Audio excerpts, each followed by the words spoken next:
हमारे साथ आरबी उपाध्याय जी भी जुड़ चुके हैं, वरिष्ठ राजनीतिक विश्लेषक भी हैं, वरिष्ठ पत्रकार भी हैं। उपाध्याय जी, आपका भी बहुत-बहुत स्वागत है।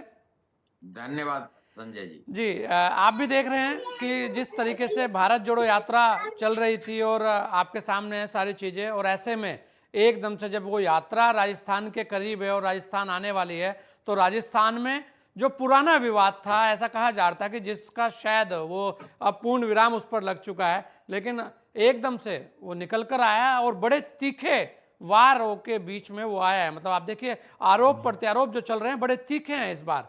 कैसे देखते हैं उपाध्याय जी, और क्या लगता है आपको कि राजस्थान में क्या कुछ बड़ा होने वाला है? जी।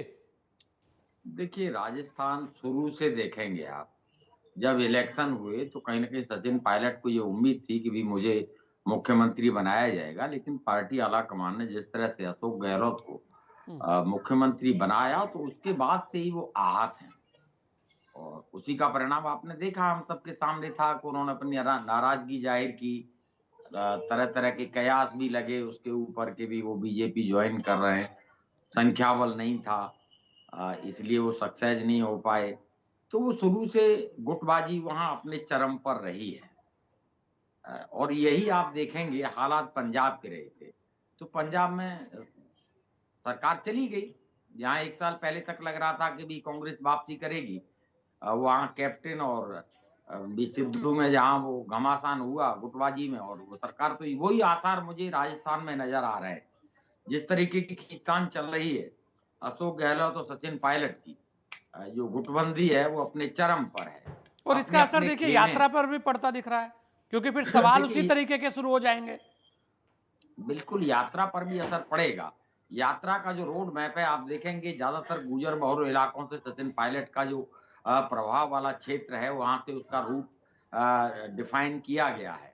हम्म। ऐसे में अगर मान लीजिए वहाँ से ये धमकी मिल रही है कि भई यात्रा का बायकॉट किया जाएगा या विरोध किया जाएगा, और वो भी ऐसे राज्य से जो कांग्रेस शासित राज्य हो, तो मैसेज क्या जाएगा? मैसेज तो अच्छा नहीं जाएगा। और वैसे भी जो मैं देख रहा हूँ, निकट भविष्य में ये और बढ़ेगा।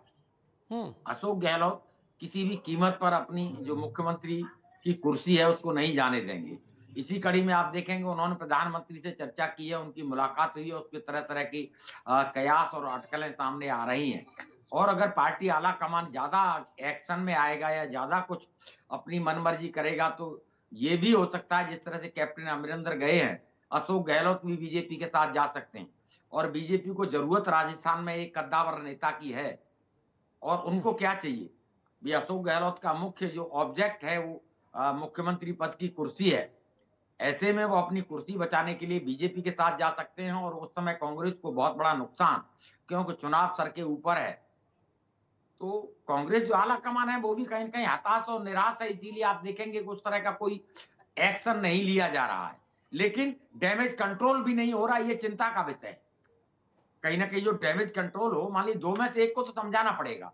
आपको दिख रहा है कि भई अशोक गहलोत के पास संख्या बल है, एमएलए ज़्यादा है उनके साथ। आप उनके खिलाफ एक्शन नहीं ले सकते। आपकी पर्यवेक्षक टीम गई थी और उनके बुलाने पर वो नहीं आए, और उनके एमएलए अपनी अलग मीटिंग कर रहे थे। आपने कहा एक्शन लेंगे, उन्होंने कहा ले लो। जो एक्शन लेना है वो अपने एमएलए लेके अलग थे।